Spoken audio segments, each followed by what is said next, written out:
Hello students, node analysis का ये second video है।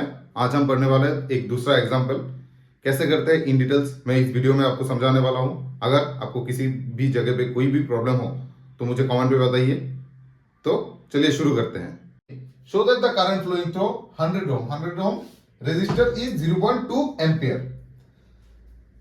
100 ओम रेजिस्टर से 0.2 एम्पियर करंट फ्लो हो रहा है, ये हमको दिखाना पड़ेगा। कैसे दिखाएंगे? देखिए, ये आ गया हमारा क्वेश्चन पे ये सर्किट दे देगा, ये सर्किट नहीं देगा। तो ये मैंने क्यों ड्रॉ किया, मैं बाद में आपको समझ आएगा। देखिए, पहला जो स्टेप है नोड निकालना। कैसे नोड निकालेंगे? तीन या तीन से ज्यादा ब्रांचेस जिस पर कनेक्टेड है उस पॉइंट को हम नोड कहते हैं। देखिए, इस पॉइंट पे एक ब्रांच राइट की तरफ, एक ब्रांच नीचे की तरफ, तो ये एक नोड नहीं है। दूसरे पॉइंट पे देखिए, एक ब्रांच लेफ्ट की तरफ, एक ब्रांच राइट की तरफ और एक ब्रांच नीचे की तरफ, ये एक नोड है। सेकंड पॉइंट पे देखिए, थर्ड पॉइंट पे देखिए, एक ब्रांच राइट, एक ब्रांच लेफ्ट, एक ब्रांच नीचे, तो ये एक नोड है। देखिए, इस पॉइंट पे देखिए, इस पॉइंट पे एक राइट की तरफ, एक लेफ्ट की तरफ, एक नीचे की तरफ, ये हो गया हमारा नोड। इस पॉइंट पे देखिए, एक ब्रांच लेफ्ट की तरफ, एक ब्रांच नीचे की तरफ, बट तीसरा कोई ब्रांच नहीं है, इसलिए ये नोड नहीं है। इस पॉइंट पे आ जाइए, इस पॉइंट पे देखिए, ऊपर की तरफ एक ब्रांच, लेफ्ट की तरफ एक ब्रांच, ये नोड नहीं है।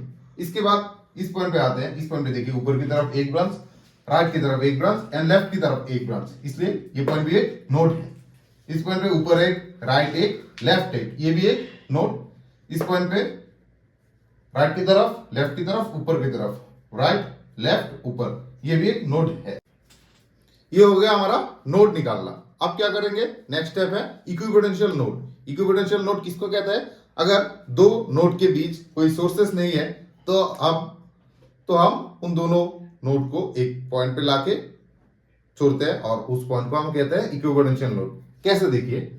देखिए, ये हमारा एक नोड, ये हमारा एक नोड, इन दोनों के बीच कोई सोर्सेस नहीं है, इसलिए हम इन दोनों पॉइंट को एक साथ कर देंगे इक्विपोटेंशियल नोड पे।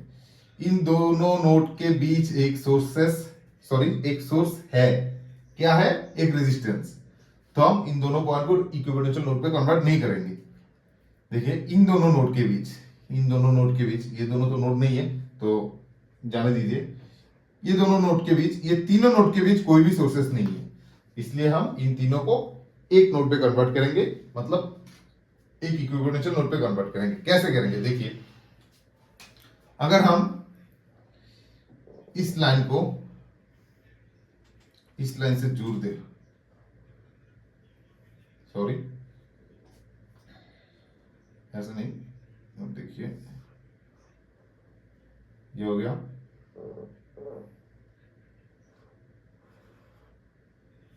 ये भी हो गया। देखिए, इसके बाद इस लाइन को कैसे जुड़ेंगे, ये भी हो गया। तो ये करने के बाद हमारा जो सर्किट आएगा तो ये ऐसा दिखेगा। अब नेक्स्ट स्टेप क्या है? ओह सॉरी, इन दोनों को हम नाम देते हैं V1 V2। नेक्स्ट स्टेप हमको ग्राउंड नोड निकालना पड़ेगा। ग्राउंड नोड किसको कहते हैं? जनरली जो नोड नीचे की तरफ रहती है और जिस नोड पे सबसे ज्यादा ब्रांचेस कनेक्टेड रहते हैं। देखिए, इस ब्रांच पे 2, 1, 2, 3, 4, इस ब्रांच पे 3, इस ब्रांच पे 1, 2, 3, 4, 5 ब्रांच। तो सबसे ज्यादा ब्रांच जिस नोड पे रहते हैं उसको हम ग्राउंड नोड कहते हैं। इसको हम नाम देते हैं ग्राउंड नोड।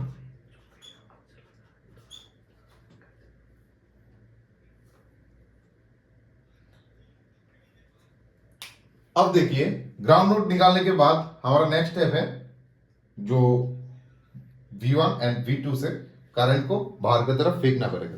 कैसे फेंकेंगे?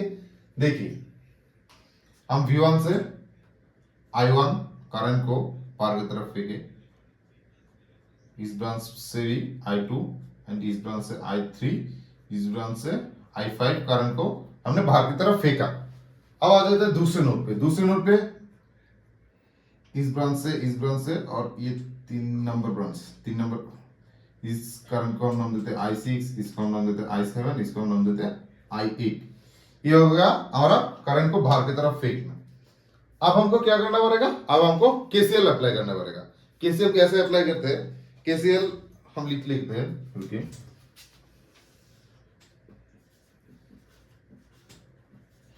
Applying KCL on V1। कैसे अप्लाई करेंगे, देखिए फॉर्मूला है, जिधर से निकल रहा है माइनस जहां पे जा रहा है, डिवाइड बाई बीच में जो रेजिस्टेंस है। तो देखिए हमारा I1 V1 से निकल के किधर जा रहा है, ग्राउंड नोड पे, लेकिन बीच में है 10 वोल्ट। तो हम कैसे लिखेंगे, किधर से निकल रहा है, V1 से, और बीच में कौन है, 10 वोल्ट। ये देखिए ये है हमारा करंट का फ्लो। करंट के फ्लो के जो लास्ट में जो वोल्टेज सोर्स का सिंबल है वही फॉर्मूला में बैठेगा। देखिए करंट का सोर्स एंड वोल्टेज सोर्स का जो लास्ट सिंबल माइनस, इसलिए हमने माइनस लिया, और ये 10 वोल्टेज सोर्स का जो इधर दे दिया गया, एंड डिवाइड बाय रेजिस्टेंस क्या है, 100 प्लस। अब देखिए I2 किधर से निकल रहा है, जिधर से निकल के जिधर जा रहा है, जिधर से निकल के माइनस जिधर जा रहा है, किधर से निकल रहा है, V1 से। V1 जा रहा है किधर, ग्राउंड नोड पे, इसलिए हमने ग्राउंड नोड को इग्नोर कर दिया, मतलब ग्राउंड नोड का वैल्यू 0 है, इसलिए हमने ग्राउंड नोड को नहीं लिखा। डिवाइड बाय रेजिस्टेंस क्या है, 20, डिवाइड बाय 20 प्लस। अब देखिए इधर I3 पे करंट फ्लो आता है, करंट फ्लो V1 से निकल के ग्राउंड नोड पे एक 2 एम्पियर करंट फ्लो आता है। करंट फ्लो जब भी आपको ऐसे सिचुएशन पे करंट फ्लो दिखेगा, तब डायरेक्ट आप उसका वैल्यू लिखेंगे। रुकिए थोड़ा, मैं इधर एक प्रॉब्लम है, प्रॉब्लम मतलब देखिए इधर हम प्लस लिखेंगे या माइनस, ये जो सिंबल है, ये सिंबल उल्टा भी तो हो सकता था, ऐसे भी तो हो सकता था, हमारा करंट ऐसे ही रहेगा, लेकिन ये जो सिंबल है ये ऊपर की तरफ भी हो सकता था। ऊपर की तरफ होगा तो माइनस, मतलब करंट जिस तरफ फ्लो हो रहा है उसी तरफ अगर ये एरो है, देखिए ये एरो नीचे की तरफ है, नीचे इशारा कर रहा है, और करंट भी हमारा नीचे ही जा रहा है, इसलिए हमने प्लस किया। लेकिन करंट नीचे की तरफ, एरो ऊपर की तरफ, या ये सिचुएशन जब आएगा करंट नीचे की तरफ, मतलब एक दूसरे का ऑपोजिट जब रहेगा तब माइनस लिखेंगे, लेकिन एक दूसरे के डायरेक्शन अगर सेम है तब हम प्लस लिखेंगे, इसलिए हमने डायरेक्ट +2 लिख दिया। जब भी आपको ऐसे सिचुएशन पे ये करंट सोर्स दिखेगा, आप डायरेक्ट करंट सोर्स का वैल्यू एंड प्लस या माइनस होगा ये कैलकुलेट करके लिख लेंगे, प्लस। नेक्स्ट स्टेप क्या है, नेक्स्ट स्टेप हमको दिखना पड़ेगा V1 से कौन निकल रहा है, V1 से निकल रहा है I5। V1 से निकल के किधर जा रहा है, V2 पे, इसलिए हम फॉर्मूला क्या है, जिधर से निकल रहा है, किधर से निकल रहा है, V1 से, जा किधर रहा है, इधर की तरफ, मतलब V2 की तरफ, minus V2 divide by resistance क्या है, रेजिस्टेंस है 20। देखिए ये आ गया हमारा V1 पे केसीएल अप्लाई करना हो गया। अब देखिए नेक्स्ट स्टेप पे क्या करेंगे हम, पहले हम इस जो 2 है 2 को उस साइड ले जाएंगे, 2 साइड ले जाएंगे, मतलब ये हो गया -2। अब क्या करते हैं, इन तीनों का एलसीएम, इन तीनों को हम पहले लिख लेते हैं, आपको बाद में समझ नहीं आएगा, इसलिए हम थोड़ा स्टेप जंप कम करते हैं, V1 - V2। देखिए सब लोग को समझ नहीं आएगा, ये नहीं, किसी लोग को समझ नहीं आएगा, इसलिए मैंने थोड़ा स्टेप जंप कम कर दिया। अब इन तीनों का एलसीएम क्या आएगा, 100, -2 का -2, 100 से 100 को डिवाइड करेंगे तो आएगा 1 से V1 - 10 को डिवाइड करेंगे तो सेम ही आएगा। अब देखिए 20 से हमने 100 को डिवाइड किया, आएगा 5 से V1 को मल्टीप्लाई किया, ये एलसीएम का इजी मेथड है। 20 से 100 को डिवाइड करेंगे, क्या आएगा, 5 से V1 - V2 को मल्टीप्लाई करेंगे, 5V1 - 5V2, ये माइनस टू के साथ 100 मल्टीप्लाई होगा। ये लाइन पहले लिख लेते हैं, -10 plus 5v1 plus 5v1 minus 5v2। ये -2 से 100 को मल्टीप्लाई करेंगे तो आएगा -200। इसके बाद क्या होगा देखिए, v1 इधर एक 5v1 इधर 5v1 कितना हुआ 11v1 माइनस इधर एक 5v2 इक्वल टू ये जो -10 है ये उधर जाएगा, उधर जाने के बाद क्या हो जाएगा +10। अब क्या आएगा 11v1 minus 5v2 equal to -190। ये हो गया हमारा इक्वेशन नंबर 1। अब आता है इक्वेशन नंबर 2 पे। इक्वेशन नंबर 2 कैसे निकालेंगे? इक्वेशन नंबर 2 निकालने के लिए हमको क्या करना पड़ेगा? अब जो V2 नोट है उस पर हम KCL अप्लाई करेंगे। कैसे करेंगे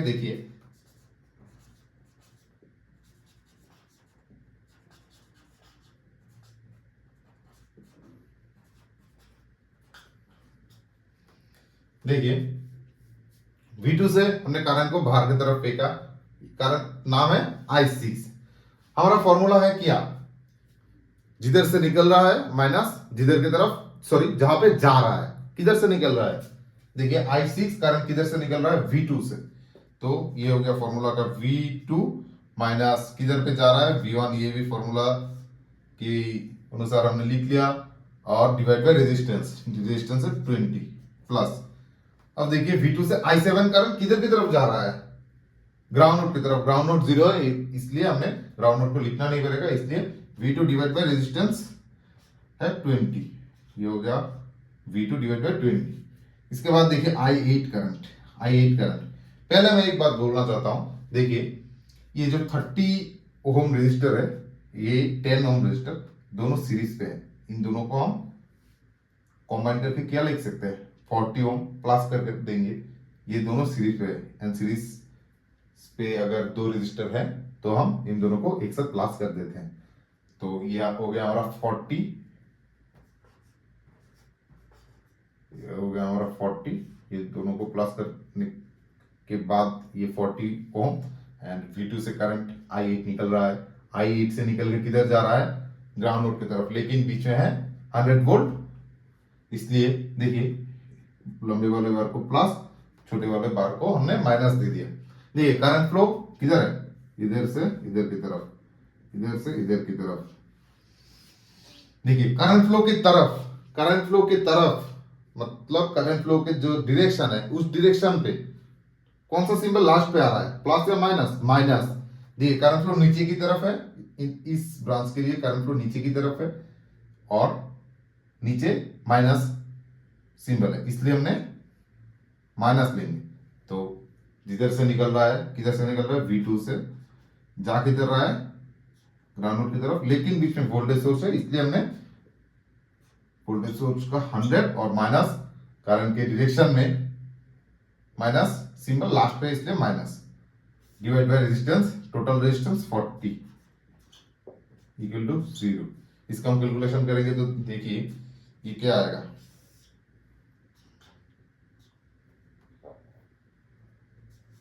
ये आ गया हमारा 40 इक्वल टू 0, इधर 0 का 0, 20 से 40 को डिवाइड करेंगे तो आएगा 2 से ऊपर वाला V2 एंड V1 को मल्टीप्लाई करेंगे 2 V2 माइनस 2 V1 आ जाएगा। 20 से फिर से 40 को डिवाइड करेंगे तो आएगा 2 से 2 V2 को मल्टीप्लाई करेंगे 2 V2। अब देखिए 40 से 40 को डिवाइड करेंगे तो आएगा 1 से V2 माइनस 100 को मल्टीप्लाई करेंगे तो आएगा सेम, ये आ गया। उसके बाद क्या आएगा, उसके बाद देखिए ये वाला जो 40 है 40 को हम उधर ले जाते हैं, क्या आएगा 0, और ये जो V1 का वैल्यू है ये हमने V1 हमने फर्स्ट पे रखा इसलिए 2 V1, और जो V2 है, V2 कितना है देखिए इधर 2 इधर 2 4, इधर 1 5, टोटल 5 V2। और ये जो 100 है इधर जाएगा -100, इधर जाएगा तो +100। ये हो गया हमारा इक्वेशन नंबर 2। अब देखिए इक्वेशन नंबर 1 एंड 2 को हमने कैलकुलेटर पे सॉल्व करके V1 एंड V2 का वैल्यू निकाला। कैसे निकाला? ये मोड पे क्लिक करके इक्वेशन एंड फंक्शन पे जाएंगे, इक्वेशन एंड फंक्शन 1 क्लिक करेंगे, 2 क्लिक करेंगे क्योंकि 2 ही वैल्यू निकालना है। अब A1 मतलब इक्वेशन 1 पे V1 के साथ जो है 11, B1 मतलब इक्वेशन नंबर 1 पे V2 के साथ जो वैल्यू है कौन है, -5। इसके बाद C1 मतलब इक्वेशन नंबर 1 पे इक्वल टू के बाद जो है -190। A2 मतलब इक्वेशन नंबर 2 पे V1 के साथ जो है, V1 के साथ कौन है, -2।